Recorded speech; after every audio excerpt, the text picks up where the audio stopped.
This show is absolutely incredible. The idea of right and wrong is something that's ingrained to each and every one of us even before birth. While everyone can unanimously agree what is right and wrong by basic sense, killing and things like that, at the end of the day, no one can argue with a straight face that right, of what we've been taught, has gotten us into a lot of corruption over the years where governments and law officials and just statuses of, you can look at nobility and things like that, has gotten us into a place of inequality. And Moriarty the Patriot is going the direction of really putting the focus on a character who generally is perceived as the negative opponent of Sherlock Holmes, someone who may have some right intentions but does things going against the law, killing people for seemingly the greater good, and you can see how that corruption could eventually lead to doing things that aren't really, you can't even argue, have any good intentions behind them. At the end of the day, by twisting it on its head and putting the focus on this anti-hero who does use violence as a way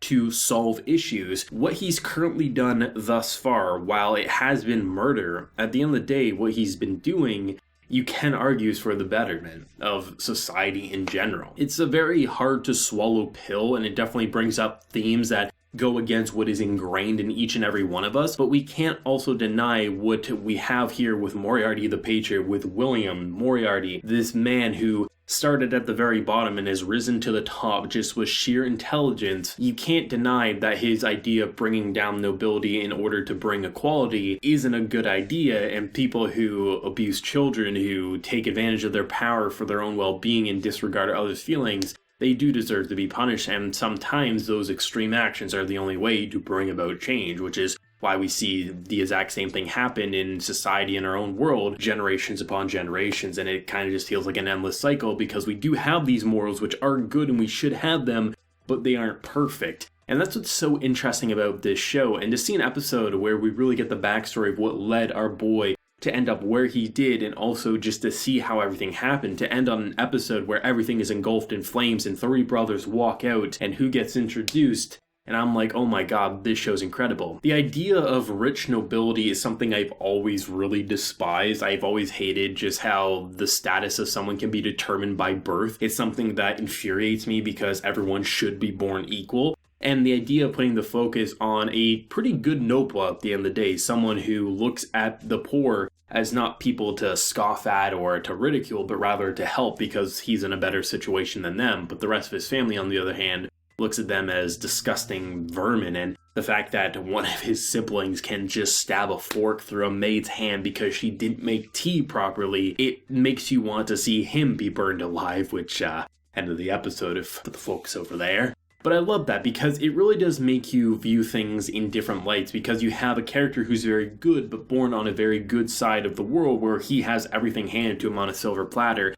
but yet he puts himself out there, he gets sick by interacting with these orphans, not upset by that, but really just feels like they deserve every ounce of love that he can give them. And it's so interesting to see our boy at such a young age just be so intelligent, this natural gift that 1 in a billion people will have, and the fact that he did everything in his power to read up on everything. And it's not like he does anything superhuman. He uses logistics to just examine things, stuff like horse racing. It is something that you can have a very high probability if you know how to read the numbers and, study up on the horses in question. The idea of just how he is able to help poor people break into safes and rob people, it's just stuff that if you have the mental capacity to do so, you really could do a lot of things. And the idea of taking that and harnessing it in order to bring about equality, despite obviously doing criminal acts to get there, is something that I do really enjoy, because it's not like you can naturally say what he's doing is 100% wrong. Because while you can look at as a law type thing, yes, he's breaking the law, he's killing people, he's robbing people, he's doing Robin Hood at certain points. At the end of the day, what he is doing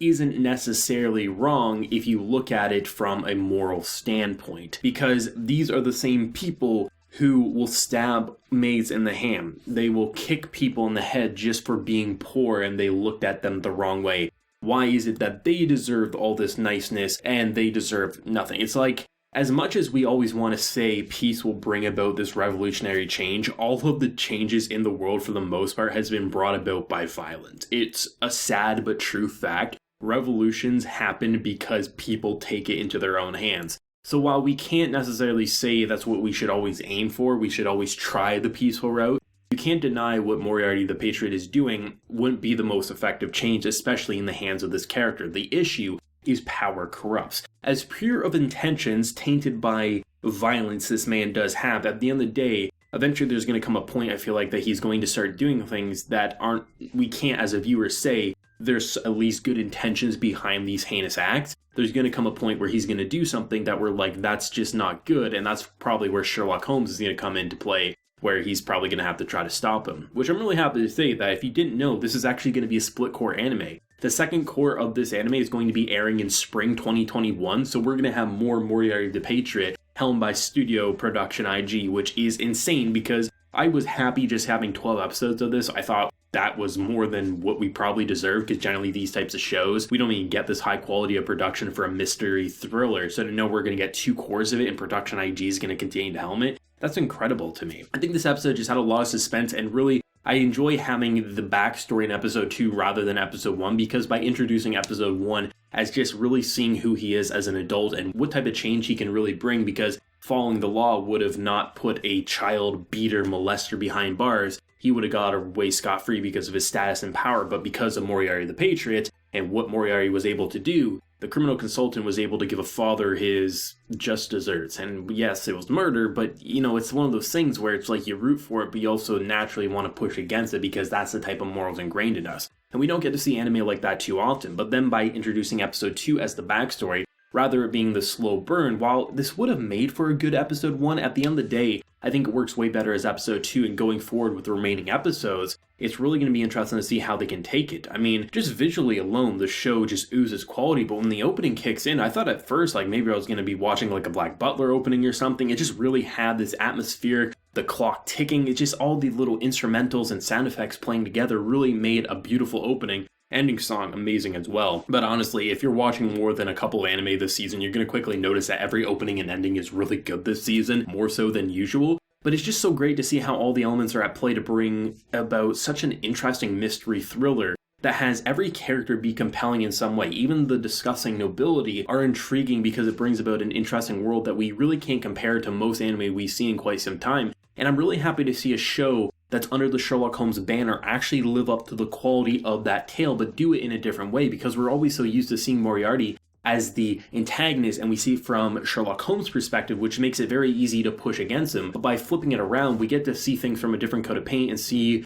why it's so hard to simply say he's wrong. He is wrong, but he's not wrong, and it's like, if we just let people break the law because they have good intentions or they convince us they do, we would have chaos nonstop. But we can't deny our own history that revolution has happened through violent means, so maybe he is right, but at the same time, maybe he's wrong. And it's this back and forth conflicting opinion that I have, and that's the type of story I want to feel. I don't want to look at a character and always feel like they are this righteous, do no wrong person. I want a character that makes me question, is what they're doing good or is what they're doing bad? That's why I love shows like Death Note, Code Geass, those characters that at one point can make me root for them, saying like, this is the change we need to see, and then on the next episode I can think they are a vile piece of shit. That's what I love, and that's why Moriarty the Patriot is going to be one of the more interesting shows to follow in fall 2020 and guaranteed in spring 2021. This show is incredible. I am so excited for more. Let me know your thoughts and feelings down below. Did you love it? Did you hate it? And where do you think I might go with episode 3 next week? If you enjoyed the video, of course, if you'd like to share your support and hit that subscribe button if you happen new around here. So until next time, everyone, please take care and have a good one.